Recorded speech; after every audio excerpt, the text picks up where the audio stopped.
Are you looking for a fun way to win up to 25 times your money this football and basketball season? Test your skills on Prize Picks, the most exciting way to play daily fantasy sports. Just select two or more players, pick more or less on their projections for a wide variety of stats, and place your entry. It's as easy as that. If you have the skills, you can turn $10 into $250 with just a few taps. Easy gameplay, quick withdrawals, and injury insurance on your picks are what makes Prize Picks the #1 daily fantasy sports app. Ready to test your skills? Join the PrizePicks community of more than 7 million players who have already signed up. Right now, PrizePicks will match your first deposit up to $100. Just visit prizepicks.com/bluewire and use code BLUEWIRE. That's code BLUEWIRE at prizepicks.com/bluewire for a first deposit match of up to $100. PrizePicks, daily fantasy sports made easy. Support for this podcast comes from Frito-Lay and the 2023 Snack Bracket Championship. The Frito-Lay Snack-It Challenge is underway, and fans are voting on their favorite snacks to crown champion. We're talking about prime-time matchups between the best 64 snacks in the land. Will Ruffles Ridges reign supreme? Can Doritos defend their dynasty? Or will Smart Food use their smarts for a surprise upset? Only you can decide. Get in on all the action for a chance to win up to $1,000 or a year's worth of snacks. Let your snacks be heard. Just go to fritolaysnacket.sbnation.com to vote and enter for a chance to win. No purchase necessary. Sweepstakes ends April 3rd, 2023. Void where prohibited. Year's worth of snacks awarded in the form of 52 coupons, each good for one bag of chips. See official rules at fritolaysnacket.sbnation.com. Hello, friends. Kirk Henderson and Josh Bro coming to you early for once, for the first time in 2 weeks after the Dallas Mavericks fell to the Atlanta Hawks 130-122 at home, one of their few home losses of the season. Josh, how are you? I'm doing pretty good. Did we talk? I feel like we haven't. We talked on Sunday night. Okay, the West Coast road trip really just, I don't have no concept of time anymore. I was about to say, No. hey, long time no talk. And you're right. We did talk the last game. Well, it feels like forever because we also had kind of a big newsy day. We're kind of, the trade season stuff is heating up. And so there's a lot, we'll talk about this game a little bit, and then we'll talk about the news a little bit. I've got to say, so the biggest news with this game is that we had the return of Josh Green and the return of Dorian Finney-Smith. It was a welcome return because the Dallas Mavericks needed bodies. And, on top of that, there were 3 20-plus point scorers for the Mavericks with Luka and Dinwiddie and Christian Wood each scoring over 20. This felt like if you're only looking at the offensive side of the ball, the Dallas Mavericks played a really good game. A great game, in fact, on the offensive side of the ball. The problem is that they can't guard a chair collectively. No. Atlanta shot 57% for the game, which is really, even with this offensive focused NBA, that's like really, really crazy for a game.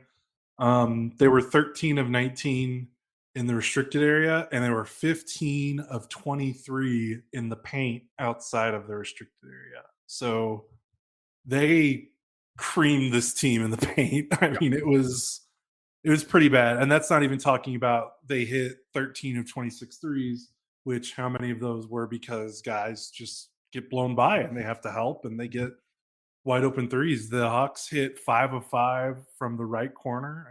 That's, they gave up, Mavericks gave up 9 corner threes. They're lucky the Hawks only went 1 of 4 from the left corner. So it could have actually been worse, as weird as that sounds. But our former colleague Istok did his, he kind of does his little pregame threads going over kind of numbers and data for each team and kind of what to watch for. And he talked about how good the Hawks are for mid-range and how much they like to shoot and score from mid-range. When you have Trae Young and DeJounte Murray, that's kind of why. And the Hawks were okay for mid-range. They're 8 of 18, but the fact that they only took 18 mid-rangers, I don't know where that ranks, but the fact that they took more threes and they took more shots in the paint, I think goes to show that the Mavericks defense was just so bad that even the Hawks were like, oh, okay, I don't need to pull up for an 18-footer because you're just letting me get all the way to the basket. Yeah. It was pretty bad. I mean, I have just a penchant for being pissed after games like this, but this really felt like one where the problems that the Mavericks have were so obvious. And, they turned the ball over a ton in the first quarter, a Yep. ton. And I need to go look up points off of turnovers, but that had me wondering because you figure the offense comes to life. You figure even some defensive stretches would come to life, which the Mavericks did. They did play okay in stretches. And I just had wondered if the turnovers were going to come back to bite them, and I really feel like they did, at least in terms of opportunities down the stretch. And Luka had some kind of really odd he had 7 turnovers tonight. The Hawks played fantastic defense on Luka, and Luka played out the string a little too long with his attempts to read the doubles. And you have that, and they're I don't know what I would have seen differently, but it sort of drives me nuts when I see 4 guys that are stationary as Luka's getting doubled.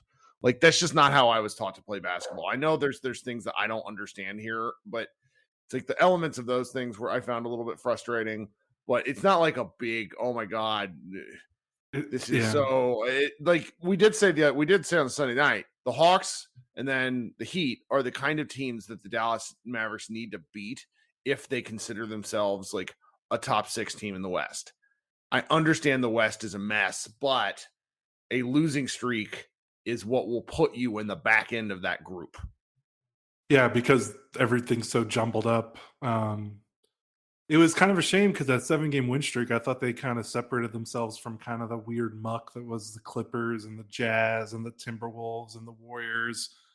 But they're right back to being a game. They're a game away from the Warriors are a game back of Dallas. So the Mavericks are a game away from 7th, and they're actually 2 games away from 11th, which is like kind of scary. Like, remember earlier in the season, it was like, oh, well, they're 4 games back of first, and they're also 4 games back of 11. Like, it's not like that anymore. Denver, like these teams are starting to separate. Denver, Memphis are starting to play like the contenders that we thought they were before the season started. New Orleans is probably going to go on a run whenever they get all their guys healthy. Sacramento's playing pretty well. Like, they're just not going away.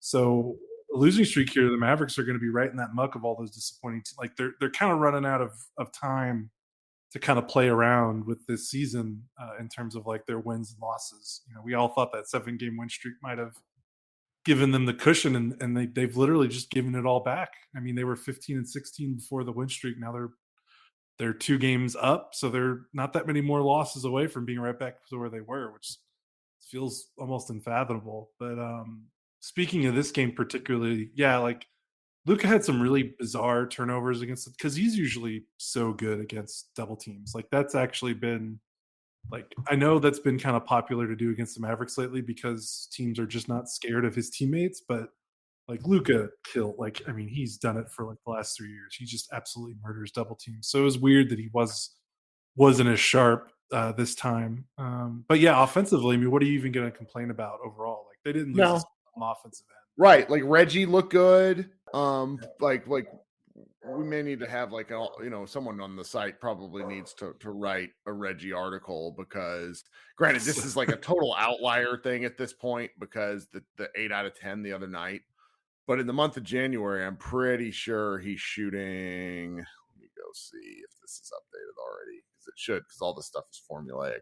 I mean, he's shooting 41% from 3 for the month of January, after shooting 37.5 in December. It's straight double-digit games first time all season. Yeah, I mean, he's shooting more, which was the thing we've discussed time and again, which is nice. But again, he's shooting more with Tim Hardaway out. Like, these things are connected. Like, I think they have to move off of one at some point. But it's nice to see Dorian back. Every time he shoots above the break, it cripples my soul. He had a really bad corner miss. Like, his shooting's been pretty whack all season. Also, his defense is garbage. He needs to defend better. Like, I get he's just now back, but so it's, and the Hawks are a tough cover, but his defense has been bad. And him and Reggie's defense being bad is problematic for what the Mavericks are built to do. Kid understandably takes some heat for this stuff, but he was pretty pissed tonight in post game because Tim McMahon asked how they can play better defense, and he basically said, with this personnel, we just have to play better. And that stuff always cracks me up because I tend to agree. If this is the team they built, if these are the guys they brought to the dance, they need to figure that sort of stuff out. And Reggie and Dorian have just been bad. Yeah, and I kind of felt the kid, because Kid is pretty, I know we sometimes give him grief over what he says in post game about, like, when it feels like he doesn't, when he talks about like giving guys minutes, when like as if he's not the head coach, like that stuff I know drives you crazy. And some of the passive aggressive comments, like when he made toward Wood, that drove us crazy. But in terms of like calling people, like, using the media as a motivational tool, he's pretty tactical about that. Like Rick was always, say what you will about Rick, but Rick was always willing to fall on the sword all the time. Like, I mean, he rarely called people out. And I think that was something of a refreshing thing with Kid. If we had to compare it to the Carlisle era, was he would actually kind of vent some frustrations every now and then, because sometimes you need to, push on the team a little bit. And it felt like this was coming because he's been pretty, we both know he's a defensive guy. Like he cares about the defensive side of the ball more than anything else. Their defense has been awful for a month. He hasn't said anything about it because I think he's been willing to be patient with the injuries. So you just knew, like, Green and Dorian coming back and the defense still looking as awful as it's looked for the last month.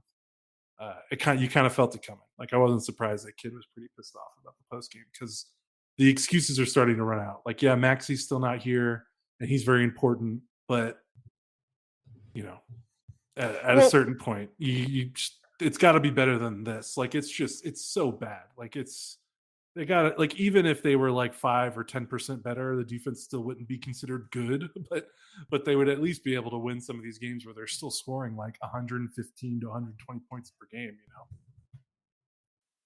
Well, and I mean, it's an interesting day around the Metroplex because this, let's just sort of segue out of this game. This game was lost. I'm frustrated with it, but not so much as to where I think there's anything to do. The Hawks, Murray played a great game. There's things the Mavericks can do better, but I do want to add that I did like Josh Green's game. I thought he was he did some interesting attack stuff that the Mavericks just haven't had. And then thank goodness they got his rebounding back, man. Right. Spencer Dinwiddie, and Christian Wood, like, it looks like Spencer's realized he can attack off the dribble again. Thank God. That'll be a nice step. And then Christian Wood had another, pretty good game. This is me being petty. I need Christian Wood to have a good game against a team with good bigs in a win. It simply hasn't happened. Like, you go through the box score and be like, who's the defining big on the other team? Oh, it's the Lakers' 9th big man, Thomas Bryant, that they brought off the bench. Like, I don't give a shit about Thomas Bryant. Like, John Collins and then Clint Capella are good measuring sticks. Now, he played a good game. So that I'm being petty. I'm not being fair. It's just that's something I personally really want to see. He exuded a lot of toughness. He hurt his hand, kept playing. My wife pointed that out to me. She's like, he plays through some contact. I was like, that's a good point. I'm glad she said that, because I'm not exactly like an anti-Wood guy. It's just everybody that really wants to give him the deal of the lifetime. I need to see some affectation of winning. Anyway, he only had 2 points in the fourth quarter. Today's episode is brought to you by Cars.com. With over 2 million vehicles and 50,000 more added every day, Cars.com will match you with the perfect car for you, your budget, your life, your style. And if you're ready to say goodbye to your current car, Cars.com will get you an instant offer to cash it in. Just start by entering your license plate and get matched with a local dealer who will write you the check. So whether you're looking to buy or sell, just go to Cars.com. It's magical. To transition in and out of this is like the last, several days. So we didn't write about this over the weekend, but some guy in Deep Ellum, an artist who does these murals, which are like the previous ones they are not for me. As a person who makes things myself, I'm loath to like get hypercritical, but like I've seen his work, and like the Porzingis one is the unicorn was one of the creepiest things I mean, it was interesting. It wasn't bad. It was just weird. And then he did this mural, of Luka holding a sign saying, like send help or something along those lines. And it became this, like, we wrote it up because Doyle Rader, when he decides to work for us and actually work hard, does great work. Doyle, you won't hear this, but on the off chance it gets to you, keep writing. You're good at it. Please do it for us. It became kind of a really big story. Like it led the SB Nation, which is our parent blog company. It led the basketball blogs for 2 days in terms of web traffic. And it was all around the internet. Dallas Morning News had to pick it up. And then the guy basically said he got contacted by Luka, which ended up, of course, not being true. Luka's representative reached out. One of Luka's representatives reached out to him and basically was like, come on. And then he painted over it and said they're going to do a collaboration soon. The artist kind of made an ass out of himself in pretty much every chance of opportunity he's gotten. But, who am I to judge? I've done the same thing when we were talking with Cuban. But it's prompted a lot of conversation, not necessarily the mural, like the state of the team, because you're losing 2 games in a row. You don't have like the stats go like this. The Mavs are 0-6 without Luka, 2-8 unless he's where he scores under 30 points. And that is now no, because he scored exactly 30 tonight, so it doesn't count. That means in all other games, the Mavericks are 22-8 for anyone doing the math. So most of the time when Luka plays well and they win a significant, 70% of their games. And so like the send help thing has seemed to really resonate as a talking point. I didn't hear this today, but a couple of people told me that like the Ticket and Bob Sturm had a segment on this. Jeff Van Gundy on the national broadcast had some comments about how, you can't play egalitarian, like even-handed basketball because they don't have the horses and the talent. And I don't know. It's just, it feels like a lot of what we've been talking here, probably in much fucking ruder tones for 3 years. Everyone else is kind of going, oh yeah. And you mean the stuff that gets us like blacklisted from doing like fun Mav stuff in the public and no one likes us and no one shares our right, where we get like all kinds of like everyone hates comments. us. Yeah. Right, and now everyone comes around. We've been right this whole time. The answer is yes for anybody understanding. But then there was like this, and again, you probably know this. I'm not letting Josh talk. I apologize. But then there was that's fine. Like an ESPN article today from Tim McMahon about Luka and Trey, really like well put together post. But then around like word 900, there was a little bomb, a bomb in there that according to sources from Luka's basically pushed them to make a trade or do something to improve the roster, which we have to write about that as sports content people. We have to. And, but superstars pushing for teams to improve the roster is news, but it's not news, if that makes sense. Like LeBron James pushes for trades every day. Like Lakers people live with this. Trey Young has been pushing for stuff. Like it's normal. But of course, our owner in his infinite wisdom responded back and called Tim McMahon a liar is what he did. And said that Tim's doesn't like, this is not true. Everybody works together. Luka and Nico talk every day, which I'm sure they do, but they don't talk about making the team better. That's not how this works. Like I'm sure, and I wrote 2 posts on this today, and it's gonna be now after this loss, like the loss makes this very frustrating because, you win a game, you can kind of punt it, but now the Mavericks are 2 games above 500 and you're staring at, Miami Heat, like just a challenging record because the NBA is tough. And that 7-game win streak is looking more fraudulent by the day. And I find myself not disappointed because like I want the Mavericks to be better. That's what we all want. We want the Mavericks to win games. But I do find myself frustrated that in the face of player empowerment for the first time in his ownership, Cuban responds back like that. And it's like, come on, man. Can we just not? Just once? It was a nice confirmation, though, that McMahon's reporting was accurate. Oh, I mean, every time there's been a story that Cuban has denied, it's turned out to be accurate. It might as well be a fucking confirmation. Yeah. It's kind of nice that he does. It kind of takes the stress of drama. We don't have to question it. Like, I tip my hat to Mark Cuban for not having us to wonder anymore. It's kind of nice. Yeah. I mean, he denied the Porzingis trade. He denied Tim Cato's article about the front office turmoil, and I mean, he's on a pretty good streak right now. He just wants to keep it up, I guess. Well, and the thing about it is it just shouldn't be a thing that like Luka wants the Mavericks to improve. That's wow. What a breaking news. I find myself really kind of guffawed that Cuban responded that way, because I wrote in the post about the news that this is difficult and I do not begrudge them. It's not like everyone is out. I don't think like where we have been very consistent for 3+ years is we understand the team building is hard. Where you and I get personally offended is when people tell us our correct takes are wrong. Where we say things like JaVale McGee was bad. Oh, wait, by the way, really glad JaVale McGee found the strength to play 3 minutes tonight. And in those 3 minutes, he turned the ball over twice. Congratulations. Top tier signing. Yeah. I don't even know what to say. It's just buckle up. We have 3 weeks till the trade deadline, by the way. So like this is normal. We're going to be hearing this every day. This sort of stuff. And it's not going to end because trade, like it's not like they're going to make a trade tomorrow. Like like when you get this close to the deadline, like the trades don't happen till the deadline. Like just is how it works. So we're gonna be hearing this stuff for 3 weeks, and I'm sure Cuban's gonna be on a podcast and he's gonna say something dumb again that's gonna make people mad, and we're gonna go through this whole rigmarole, and then we'll see if they make a trade. I don't really have any else to add about it other than I gotta read you this kid quote. Is it about the defense? Yeah. If it's with this personnel, then you've got to keep asking or demanding for those guys to play defense.